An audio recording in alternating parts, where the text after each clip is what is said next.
కుండపోత వర్షానికి గుంటూరు అతలాకుతలమైంది. నగరంలోని నలుగు వీధులు కూడా పూర్తిగా నీట మునిగాయి. ప్రస్తుతం మనం గుంటూరు ఎన్టీఆర్ బస్ స్టేషన్లో ఉన్నాము. ఈ బస్ స్టేషన్లో చూసినట్టయితే పూర్తిగా చెరువును తలపిస్తుంది. ఇటు చూసిన బస్టాండ్ ఆవరణ మొత్తం కూడా పూర్తిగా జలమయమైపోయి బస్సులు ఎక్కడ నిలిచిపోయి ఉన్నాయి. మనం చూసినట్టయితే ఇది బస్టాండ్లో దాదాపు సుమారు 130 బస్సుల వరకు కూడా బస్టాండ్ ఆవరణలోనే నీటిలో అలా కనిపిస్తూ ఉన్నాయి. మనం విజువల్స్ కూడా చూస్తూ ఉన్నాము. అయితే గుంటూరు బస్ స్టేషన్ 1, 2 నుంచి కూడా దాదాపు 200 పైగా బస్ సర్వీసులు ఉండగా అందులో ఓన్లీ ఇప్పుడు 70 బస్సులు మాత్రమే మనకి బస్సులు నడుపుతున్నారు.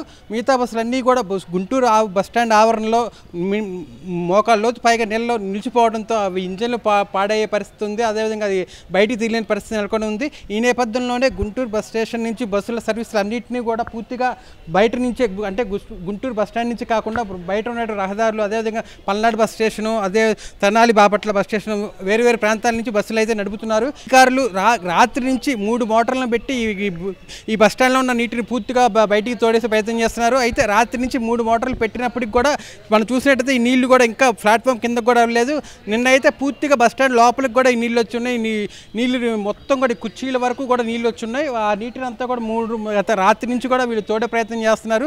అయితే ఈ స్థాయి వర్షం అనేది గత 30 ఏళ్ళలో ఎప్పుడు చూడలేదని, అసలు గుంటూరు బస్టాండ్ కొత్త బస్టాండ్ నిర్మించిన తర్వాత ఇంతవరకు ఇలాంటి వాన కానీ ఇలా నీళ్లు బస్టాండ్లో నిలిచిపోవడం అనేది చరిత్రలో ఎప్పుడు చూడలేదని చెప్పి కూడా స్థానికులు అంటున్నారు. ఇంకా మరిన్ని, అంటే ఇప్పటికి 3 మోటార్లు అందుబాటులో ఉన్నప్పటికీ కూడా నీళ్లు చాలా ఎక్కువగా ఉండటం వల్ల వాళ్ళంతా ఈ నీటిని తొలగించాలంటే కనీసం ఇంకా మరి 24 గంటల సమయం పడుతుందని చెప్పి అధికారులు చెప్తున్నారు. అయితే దాదాపు 30 ఏళ్ల తర్వాత మొదటిసారి ఇంత పెద్ద వాన పట్టడం వల్ల ఇక్కడ గుంటూరు బస్టాండ్ అనేది ఈ విధంగా పూర్తిగా చెరువును తలపిస్తుంది. కేవలం ఒక 70 బస్సులను ప్రధాన మార్గాలలో, అంటే సర్వీసులు తగ్గించి తిప్పుతున్నట్టు కూడా అధికారులు చెప్తున్నారు.